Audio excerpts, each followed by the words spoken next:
ఈశ్వర సంబంధములో అవగుణములు గుణములుగా భాసిల్లుతాయి. ఇది ఎవరికైనా, ఎంతటి వారికైనా. ఈ నేపథ్యంలో మీరు కేదారేశ్వరుడి యొక్క శివలింగం గురించి వినే ప్రయత్నం చేయండి, మీరు తొందరగా సమన్వయం చేసుకోగలుగుతారు. ఇందులో ఆ హిమాలయ పర్వతాల దగ్గర మహానుభావుడు ఆ కేదారేశ్వరంలో ప్రతిరోజు కూడా ఆ నరనారాయణులు ఒక పార్థివలింగాన్ని అక్కడ ఉంచి ఆ పార్థివలింగాన్ని ఆరాధన చేస్తుండేవారు. వాళ్ళు చేస్తున్నది పార్థివలింగానికి. పార్థివలింగం అంటే ఇంత మట్టితో చేసిన శివలింగం. వాళ్ళు ఇంత మట్టితో మేం చేసిన శివలింగమే కదా అని వాళ్ళు అనుకునేవారు కాదు. ఇది ఈశ్వరుడు అని నమ్మారు వాళ్ళు. అమరకోశంలో ఈశ్వర శబ్దం శివుడికి మాత్రమే వర్తిస్తుంది. అందుకని ఇది ఈశ్వరుడు, జగన్నియామకుడు, జగత్ప్రభువు అని నమ్మారు. నమ్మి నరనారాయణులు అర్చన చేస్తున్నారు. ఆ శివలింగంలోంచి పరమశివుడు ఆవిర్భవించి, మీరు చేసినటువంటి పూజకి నేను ఎంతో పొంగిపోయానయ్యా, ఇంత చల్లటి ప్రాంతంలో, ఇంత తపస్సులో పార్థివలింగానికి ఇంత అర్చన చేశారు, మీకేం కావాలి కోరుకోమని అడిగారు. అడిగితే, స్వామి ఇక్కడే ఈ బదరీ క్షేత్రానికి ఆవలివేపు హిమాలయ పర్వతాల యొక్క శృంగాల మీద నీవు స్వయంభూమూర్తివై లింగమూర్తివై వెలిసి లోకమును కాపాడు అని అడిగారు. ఎక్కడ హిమాలయ పర్వతాలు? కొన్ని వేల అడుగుల ఎత్తు సముద్ర మట్టానికి. ఆ కేదారం వెళ్ళేటప్పుడు రోడ్డు కొన్ని నెలల్లోనే క్లియర్ చేస్తారు. చేసిన తరువాత అది కూడా అసలు రాత్రిళ్ళు 9 దాటితే కరెంటు తీసేస్తారు. ఇంకా ఆ చీకట్లోనే పడుకోవడం అంతే ఆ కాటేజెస్లో. తెల్లవారిన తర్వాత మీకు అక్కడ ప్రయాణ సాధనాలు ఒకటి పాదచారి అయి వెళ్ళుట, ఎవరు వెళ్ళరు. ఎందుచేతనంటే సాయంకాలం అయిపోతే మీరు తిరిగి రాలేరు. మంచు హోరుమని వాన పడిపోతుంది. ఇప్పుడు బాగుంటుంది, కాసేపటికి కుంభవృష్టి కింద వర్షం పడిపోతుంది. మీరు పైనుంచి ఇలా కిందకి చూశారో కళ్ళు తిరిగిపోతాయి. ఇట్నుంచి రుద్రప్రయాగ, అట్నుంచి దేవప్రయాగ రెండు వెళ్ళి కలుస్తాయి. ఇక్కడ గంగానది, బదరిలో అలకనందా నది రెండు ప్రవహిస్తుంటాయి.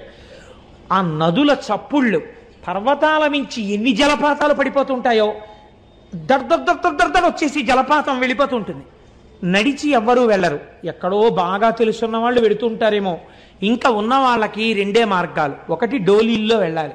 డోలీల్లో వెళ్ళడానికి నాబోటి గండి ఎక్కించుకోరు. ఎందుకు ఎక్కించుకోరంటే కుర్చీయే చిన్నదిగా ఉంటుంది. నేను డోలీలో వెళ్ళిపోదాం అనుకున్నాను, వాళ్ళు నన్ను చూసి గుర్రం ఎక్కన్నారు. నాకేం భయం లేదు, ఉన్నమాట ఉన్నట్టు చెప్పాను.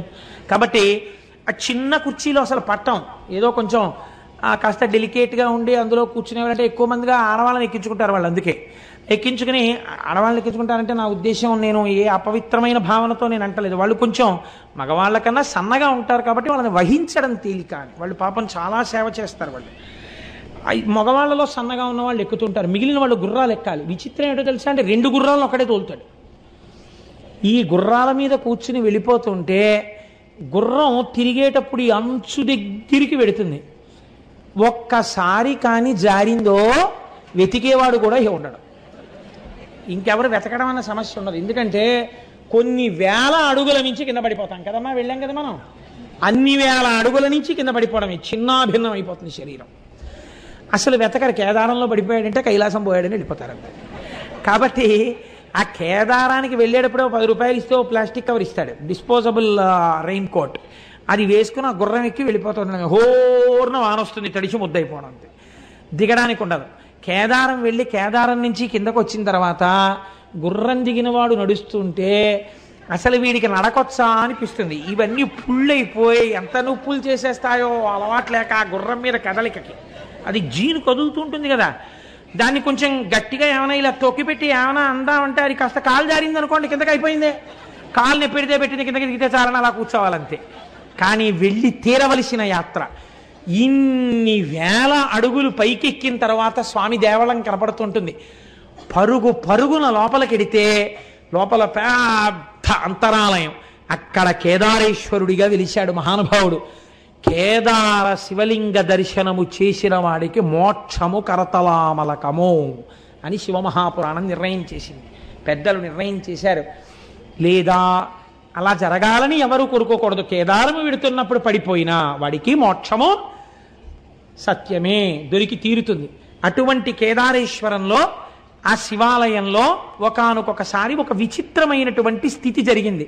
ఆ వెలిసినటువంటి శివలింగం కొన్ని యుగాలైపోయింది. యుగాలైపోయిన తర్వాత శివాలయాల్లో శివలింగానికి ఒక గమ్మత్తు ఉంటుంది. శివుడికి పునఃప్రతిష్ఠ ఉండదు. ఎందుకుండదంటే శివలింగం అలా క్షీణించిపోయి ఏదో ఇంత మొక్కు ఉందనుకోండి, అదే శివలింగం అంతే. దానికో కవచమో మట్టో తొడిగేసి అంతే అభిషేకం చేస్తారు, అంతేగాని గుణపాలెట్టి తవ్వేసి మళ్ళీ పునఃప్రతిష్టలనే ఉండవు దానికి. కాబట్టి కొన్ని యుగాలు దాటిన తరువాత ఈ పాండవులందరూ 5గురు కలిసి కేదారేశ్వరలింగ దర్శనానికి వెళ్ళారు. వెళ్ళి ఆ ఆలయంలోకి వెళ్ళి ఉన్నటువంటి చిన్న శివలింగం, అప్పటికి ఆ చిన్న శివలింగ దర్శనం చేసుకుందామని వెళ్ళారు. ఈశ్వరుడు ఎప్పటికీ ఎలా రక్షిస్తాడో ఎలా ప్రత్యక్షమవుతాడో ఎవరికి రుక. పాండవులు ఏం చేస్తారో చూద్దాం అనుకున్నాడు. ఆయనకో ముచ్చట పుట్టి ఒక చిన్న మహిషము అనగా ఓ దున్నపోతు రూపంలో పరిగెత్తాడు. అక్కడ పరిగెడితే పాండవులు గమనించారు, ఇక్కడికి మహిషం ఎందుకు వస్తుంది, ఇది ఖచ్చితంగా శంకరుడే. మీరు చూడండి, ప్రకృతి సహజంగా మనకు ఒక లక్షణం ఉంటుంది. మీరు ఏదో వెంకటాచలం వెళ్ళామనుకోండి, వెంకటాచలం వెళ్ళి సహస్రదీపాలంకార సేవ అయిపోయిన తర్వాత మీరు లేచి స్వామివారి ఆలయంలోకి వెళ్ళిపోతారని లేచి నమస్కారం చేస్తున్నారు అనుకోండి, ఎవ్వరూ లేరు. ఏదో కాకినాడ నుంచి వెళ్ళిన వాళ్ళు 100 మందో 120 మందో ఉన్నారనుకోండి. ఆ రోజు స్వామి మాడవీధుల్లో వెడుతున్నాడు అనుకోండి, మీరు వెళ్ళిపోతారేంటి రూమ్కి? మాడవీధుల్లో స్వామితో పాటు ఎడదామని వెనకాల వెళ్ళిపోతారు. వెళ్ళిపోయిన తర్వాత ఆయన వెనకాతలు ఇలా దూరంగా నించుని ఏడుకొండలవాడ గోవింద, వెంకటరమణ గోవింద అంటూ పెడతారా? కాసేపటికి ఇంకో కోరిక పుడుతుంది, ఒక్కసారి ఇలా పట్టుకుంటే అనిపిస్తుంది. ఇప్పుడు మీరు ఏం చేస్తారు? అవి ఇంతంత ఉంటాయి. వెళ్ళి అయ్యా ఓసారి పట్టుకుంటా ఉంటారు. వాళ్ళు అంటారు మీరు పట్టుకోలేరు అంటారు. సెక్యూరిటీ వాళ్ళు అంటారు పట్టుకోకూడదు అంటారు. అయినా మీరు ఆకలి చూపులు చూస్తున్నారనుకోండి, వాళ్ళ వంక ఒక్కసారి పట్టుకుందామని. పెద్ద ఎవరు లేరు పాపం, వీళ్ళు ఏదో భక్తుల్లో ఉన్నారు, అందరూ కాకినాడ నుంచి వచ్చారు, అందరూ 120 మంది మాట్లాడుకుంటూ ఒక్కసారే కదా వచ్చారు, ఫోన్లే, వాళ్ళు ఏం ప్రమాదకరులు కారు, వీళ్ళు అయ్యప్ప స్వామి వెంకటాచల వైభవం చేసిన వాళ్ళు, అందుకని స్వామి వీళ్లతో మోయించుకోవడానికే ఇవాళ మాడవీధుల్లో తిరుగుతున్నాడు అని వాళ్ళల్లో దూరి వాళ్ళు మొయ్యాలి, నువ్వెవడివి కాదనడానికి, మోయించంటాడు స్వామి. అనగానే వాళ్ళు అంటారు కనుసైగా చేస్తారు అంటారు. అంతే, మన వాళ్ళు 120 మంది పల్లకి వాహకులే, మాడవీధులన్నీ మోసేస్తారు. ఇది యథార్థంగా జరిగింది. మనం మేము వెంకటాచలం ఏమ్మా జరిగిందా లేదా? 120 మంది స్వామిని మోసేసి, మా ప్రసాద్ బాబు గారు అయితే ఎన్ని మాటలు, కోటేశ్వరరావు గారు వెంకటాచలం వైభవం చేసినందుకు మాడవీధుల్లో స్వామిని మోసేశామండి, ఎవ్వరు లేరండి మేమేనండి, వెంకటరమణ గోవింద, ఏడుకొండలవాడ గోవింద అంటూ తిరిగేశామండి అని ఎంత పొంగిపోయారో. కాబట్టి ఇప్పుడు ఏమైంది? మన ఆర్తి తీర్చడానికి పరమేశ్వరుడు వస్తే మీరు పట్టుకోకుండా ఊరుకుంటారేంటి?